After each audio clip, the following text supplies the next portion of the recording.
আসসালামু আলাইকুম।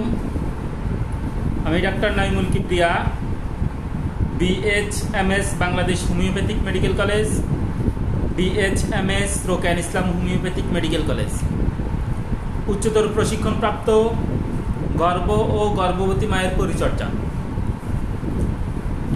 আমাদের আজকের আলোচনার বিষয় ওভারিয়ান ইনফ্লামেশন। আমরা বন্ধ্যাত্ব নিয়ে আলোচনা করতেছিলাম, বন্ধ্যাত্বের কারণ এবং চিকিৎসার একটা পর্যায়ে আমরা বলতেছিলাম ওভারিয়ান ইনফ্লামেশন কিভাবে হয়, কেমন হয়।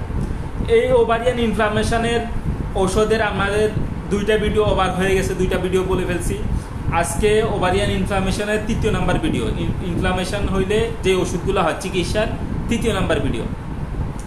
3য় নাম্বার ভিডিওতে আমরা প্রথমে যে বিষয়টা বলবো, আমাদের এই মেডিসিনগুলো শুনে কেউ নিজে নিজে ওষুধ প্রয়োগ করার চিন্তা করবেন না, অবশ্যই একজন ভালো হোমিওপ্যাথি ডাক্তারের পরামর্শ ওষুধ খাবেন। দ্বিতীয় ব্যাপার হচ্ছে, কেউ যদি চায় আমাদের থেকে ওষুধ দিতে পারে। আমাদের অনলাইন এবং অফলাইনে চিকিৎসার ব্যবস্থা আছে। যে কেউ আমাদের অনলাইন অথবা অফলাইনে আমাদের নির্দিষ্ট ভিজিট 1000 টাকা পরিশোধ করে আমাদের থেকে চিকিৎসা নিতে পারে।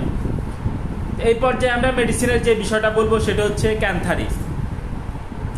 ক্যান্থারিসের মধ্যে আমরা যে বিষয়টা দেখি সেটা হচ্ছে ডিম্বাশয়ের মধ্যে কেটে ফেলার মতো জ্বালা যন্ত্রণা থাকে।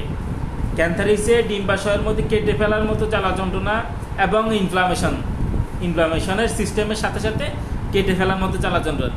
ক্যান্থারিসের সবসময় জ্বালা পোড়া, আগুনের মতো জ্বালা, এই ব্যাপারটা ক্যান্থারিসের মধ্যে কমন থাকবে।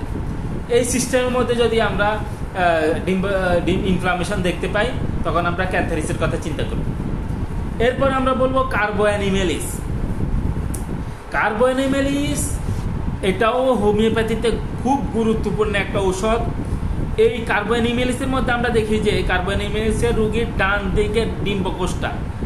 দিকের ডিম্বকোষটা আস্তে আস্তে শক্ত হয়ে যায় এবং ভারী হয়, গোলাকার মতো হয়ে এটা শক্ত হয়ে যায়। এই গোলাকার মতো হয়ে শক্ত হয়ে যাওয়া এবং এই ভারী বোধ হওয়া, এই ব্যাপারটা যদি থাকে ডান ডিম্বকোষে, ব্যাপারটা হচ্ছে ডান ডিম্বকোষে যদি এরকম ব্যাপার হয়, তখন আমরা এদের জন্য কার্বোঅ্যানিমেলিস মেডিসিনটার কথা চিন্তা করি, কার্বোঅ্যানিমেলিস। এরপরে আমরা বলবো, যদি কারোর মধ্যে আমরা দেখি যে এই বাম ডিম্বকোষ, আমরা কার্বোঅ্যানিমেলিস ডান ডিম্বকোষে, যদি বাম ডিম্বকোষের অত্যন্ত বেদনা এবং গরম উপশম হয়, বাম ডিম্বকোষ অত্যন্ত বেদনা এবং গরম উপশম হয়, যদি এই বিষয়টা থাকে, তখন আমরা এদের জন্য সিমিসিফিওগা মেডিসিনটার কথা চিন্তা করব, সিমিসিফিওগা। এরপর আমরা বলবো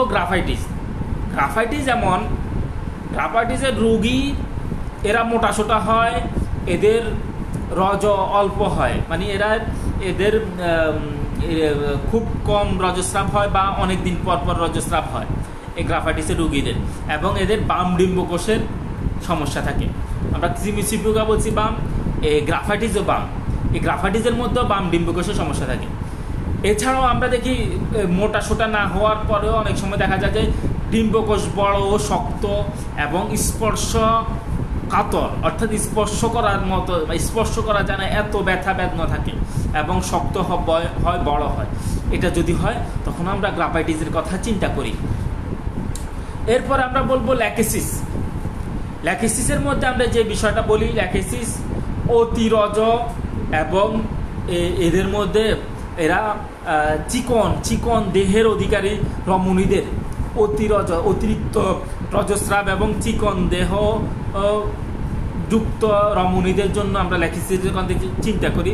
এবং ল্যাকিসিসের বাম ডিম্বকোষের সমস্যা থাকে, যেটা ঘুম আসার আগে অথবা ঘুম থেকে ওঠার পরে এদের এই বৃদ্ধি হয়।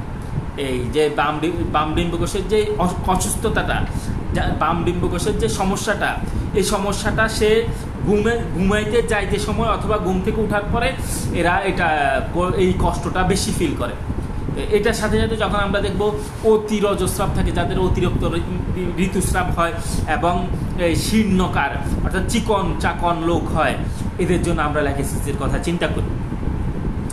এরপরে আমরা বলবো, যদি কারোর এমনিতেই